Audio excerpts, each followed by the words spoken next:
welcome to Sunday in the shop. We got the John Deere out because it's supposed to snow tomorrow. It took a little bit to start it.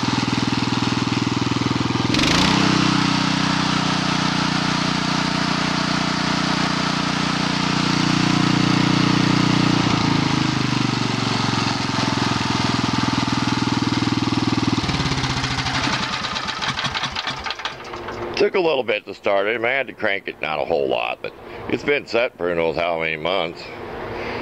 Just thought I'd give you side by side about what size these look like, even though the hood's up on that. I mean, that has wider tires. They're still both 12 inches rims on the back. They should be 8 on the front. I can't tell you for sure.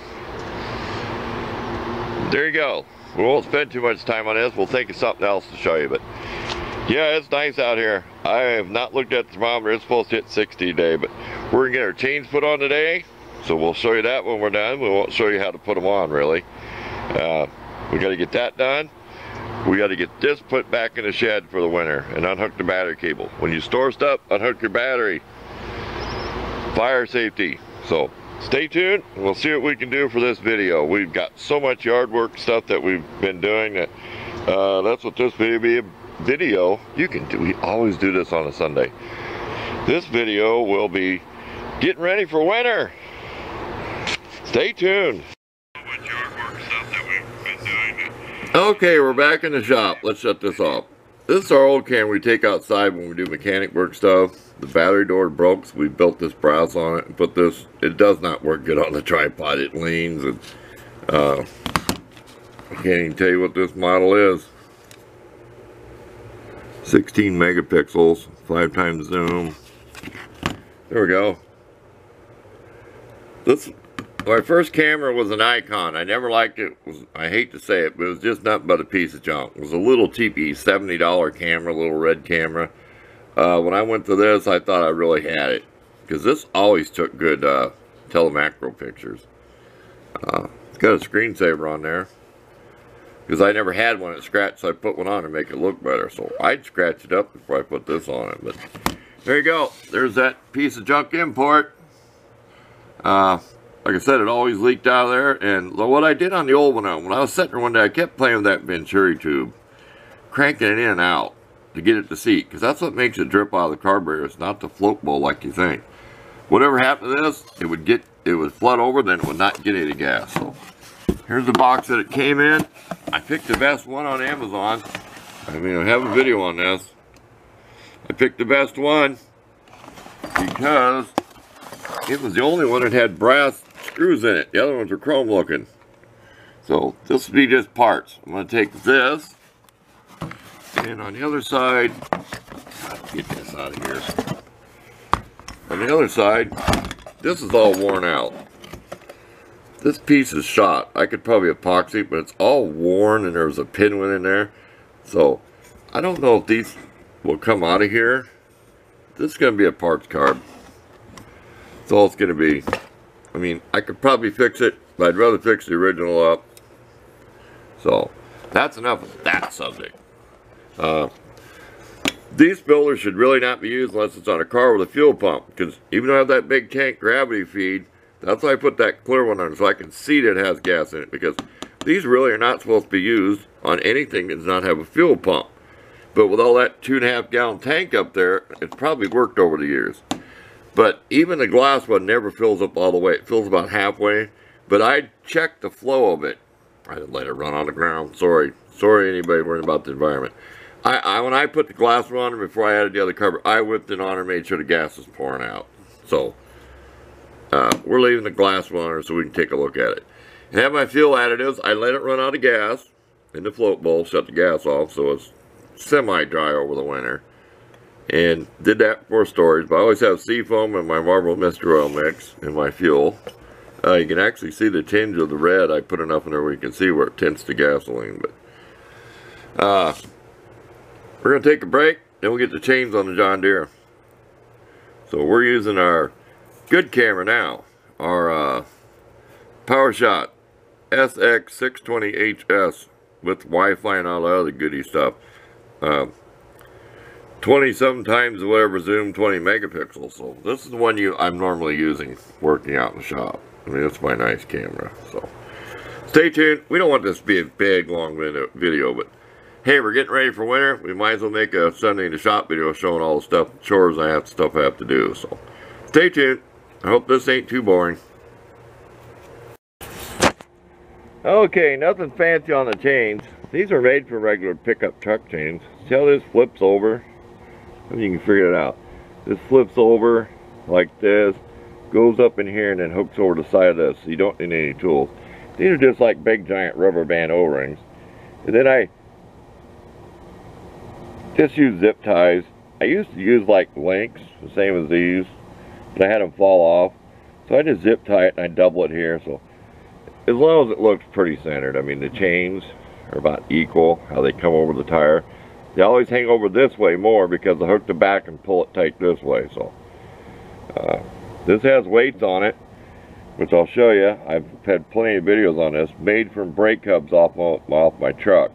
There's big hunks of metal in there to weight them down. So it has weights on it all year long. So we'll scooch around here and give you a shot of that. Okay, can you see these? These are brake hubs off my Ford pickup, 79 F-150. And inside there's big blocks of steel, like 1 by 2 inch big blocks welding there to weight it. So they have tire weights all year long. Get the cobwebs off this thing. I think this side the grease still leaks. I think you can see it on the tire, but there you go. Just so you can see what I mean. So it has weights on it all year long. They're inside where the rims still look good. So back to work. Okay, we got the John Deere 112 fueled up. That's off a screwdriver. I lost the plug. That's my valve core to get air in here. This needs repainted, but I've had this. I swear I've had it 20 years. This is so handy for filling lawnmowers. And then you push it down inside. You put your cap on. So when I pick it up, I try to pull a spout out for a splat to get it on your hand. I usually wear gloves. And then this is broke, but I haven't lost it. I have lost it, but I found it again. It needs repainted again. If I use it at home, I fill it from the big jug. So I need to spray it red again. Amazing, it's not rotted. Cannot tell you the company name who made this thing. 2-gallon can, 2.5 gallon, 2-gallon 8 ounce. Yeah, it's all, you can tell by looking at it. It had faded. It was weird. It was red, but it faded like this, and I painted it. It faded again. Okay, back to work. That's what I use to measure my stuff. You can measure what you want. I believe in this. I know people call that snake oil, but when I was a kid, I cleaned up many bike motors that were carboned up by adding that to the fuel. So it's my preventative. I trust this stuff. I've gotten by. I only use premium in my machines at the home. So stay tuned. We'll find something else before we go today. Okay, we had a brush pile out back. We went and pushed around, and that way we made sure the chains were okay and stuff. Kind of pushed over a brush pile where we burn and moved the dirt around a little bit. But this is how we're going to park this up here in the winter time. We even got some old rugs out here. Hope they freeze and we don't catch them with the blade. But I always shovel this by hand. But ready to go. We can drive off here, go push snow. When I have it in the big shed, I get snow drifts back there. I cannot get out very well. So this is where it'll set. So it's the best way for me to do the yard, do the driveways. Go out and make a path out to the front, and then bring it back here where I can always hook it up to the battery charger and do all that stuff. Because this will not charge a car battery. It says a car battery on the back. I recycle these. I'll buy a new one for the car or something, and I'll put the other one on here. So I even have a spare. So that's good. It's smaller. I don't know if it'll start it, but I'm sure it would. It's a small type garden tractor battery. So there you go. We'll try to think of one more thing before we go today. I said it's mostly been doing chores because it's so nice out. It is right now. Let me get around here. There we go. 60 degrees. Better say goodbye to that when they're talking 3 degrees beginning of next week for the low. So thanks for watching if I don't come back. Okay, we'll leave you with this old wreck. I've got to get that plate out of there, and I'm going to cut it out. until I get to the bolts. I've got to get this cleaned up so I can get it in the shop, get all the grease off it, and start chopping it apart, see if I can fit that Honda 8-horse on it. And I have all new tires for this. I haven't even really shown them. I showed the front tires, not the back, but I've got to get it apart. I've got to see if this thing splits and may have the frame lengthened. My idea of changing the steering might be lengthening the frame and set the hood back further. Would be easier than trying to modify all that. Just chop it, stretch it out, and set the hood back further. So I want that roadster look. Look at that in there. See that blue wheel, the white wall tire? Like some kid painted that wheel had on a go-kart or something once. But said I have new tires for this, front and back. So thanks for watching this week. Look forward to seeing you tune in next time.